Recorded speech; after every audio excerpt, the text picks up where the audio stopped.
Senior सहाफ़ी रज़ा रूमी का कहना है कि काबीना में होने वाली तब्दीलियों से महसूस हो रहा है कि नवाज शरीफ अपनी हिकमत अमली फिर से तरतीब दे रहे हैं। इन्हें शायद ये एहसास हो रहा है कि उन्होंने बहुत सारी जगह इस्टेब्लिशमेंट को दे दी है। इन्हें मालूम है कि शहबाज शरीफ इस्टेब्लिशमेंट के सामने मुज़ाहमत नहीं करेंगे। नवाज शरीफ इस्टेब्लिशमेंट का किरदार महदूद करना चाहते हैं, इसलिए इसहाक डार और राना सनाउल्लाह को अहम ओहदों पर लगाया गया है, जो इस्टेब्लिशमेंट के लिए वाज़ेह पैगाम है।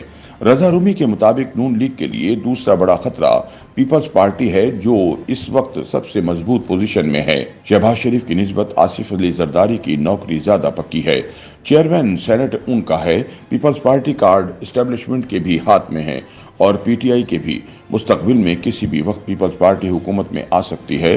पीपल्स पार्टी और पीटीआई मिलकर भी हुकूमत बना सकते हैं। ताहम नवाज शरीफ ने इसहाक डार और राना सनाउल्लाह की तैनाती से पीपल्स पार्टी का भी रास्ता रोक दिया है। दूसरी जानिब बीबीसी की एक रिपोर्ट के मुताबिक वफाकी हुकूमत में नजर आने वाली तब्दीलियों को ज्यादा अहम इसलिए समझा जा रहा है क्योंकि राना सनाउल्लाह और इसहाक डार दोनों ही वजीर आजम शहबाज शरीफ के बड़े भाई नवाज शरीफ के करीब समझे जाते हैं। राना सनाउल्लाह का शुमार नून लीग के उन सीनियर रहनुमाओं में होता है जो कि रवा बरस आम इंतखाबात में शिकस्त के सबब असेंबली तक ना पहुंच सके थे। राना सनाउल्लाह और मियां जावेद लतीफ इंतखाबात के बाद नून लीग के अंदर से उठने वाली आवाज़ों में से थे जो अपनी ही जमात की काबीना से खुश नहीं थे। राना सनाउल्लाह इन शख्सियात में से एक है जो एलानिया कह चुके हैं कि वो चाहते हैं कि पार्टी की सदारत अब नवाज शरीफ खुद संभालें। वजीर खारिजा और सेनेटर इसहाक डार की बतौर नायब वजीर आजम और राना सनाउल्लाह की वजीर आजम के मुशीर बराए सियासी और अवामी अमूर तकरूरियाँ इस तरफ इशारा कर रही हैं कि शायद साबिक वजीर आजम नवाज शरीफ अपनी जमात और हुकूमती मामलात पर मजीद कंट्रोल हासिल करने के ख्वाहां हैं।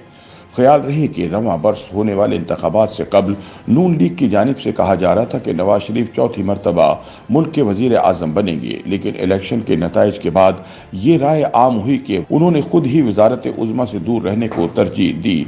ताहम नवाज शरीफ की जानिब से ताहाल इस बारे में कोई बयान सामने नहीं आया। नवाज शरीफ और इनकी जमात ने शहबाज शरीफ को वजीर आजम का उम्मीदवार नामजद किया और वो पाकिस्तान पीपल्स पार्टी और मुत्तहदा कौमी मूवमेंट पाकिस्तान और दीगर छोटी जमातों की हिमायत से दूसरी मरतबा पाकिस्तान के वजीर आजम मुंतखब हो गए। ताहम तज्जियाकारों के मुताबिक इंतखाबात के नतीजे में बनने वाली हुकूमत की काबीना में मुक्तदरा यानी इस्टेब्लिशमेंट के हिमायत याफ्ता लोगों की आमद से नून लीग में इख्तलाफात ने जन्म लेना शुरू कर दिया है।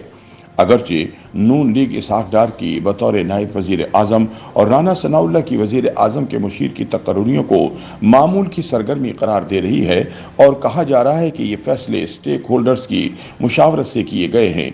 ताहम ये मामूल की सरगर्मी नहीं है, बल्कि ऐसा मामला है जहां से अक्सर खटपट या इख्तलाफात की इब्तिदा होती है। राना सनाउल्लाह और इसहाक डार की तकर्रियों से नवाज शरीफ हुकूमत में अपनी मौजूदगी का एहसास दिलाने की कोशिश कर रहे हैं और इन्हें इसमें कामयाबी भी हासिल हुई है।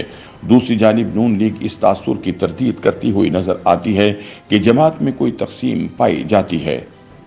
YouTube पर गूगली न्यूज देखने के लिए youtube.com की सर्च बार में गूगली न्यूज टीवी टाइप करें। गूगली न्यूज के पेज पर सुर्ख रंग के सब्सक्रिप्शन वाले बटन पर क्लिक करना ना भूलिए। YouTube पेज पर अपलोड होने वाली वीडियो से बाखबर रहने के लिए बेल आइकन पर क्लिक कीजिए। आपको हर नई वीडियो के बारे में नोटिफिकेशन मौसूल हो जाएगा।